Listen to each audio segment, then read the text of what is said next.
Pseudo Dionysius and Saint Thomas Aquinas arranged into categories or hierarchy.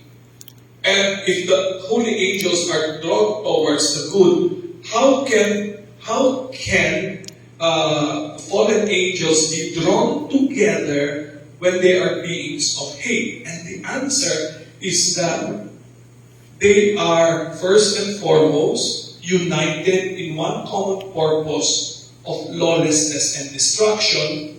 And then the second one is because they are under a powerful angel. So the powerful angel subjugates them and commands them. And of those of you who have already an experience of solid exorcism that involve multiple demons, you often will see a reaction at the very beginning. I don't know if Father Darwin has already seen this, or those of you who did solemn exorcisms. When they have an initial prayer that you do,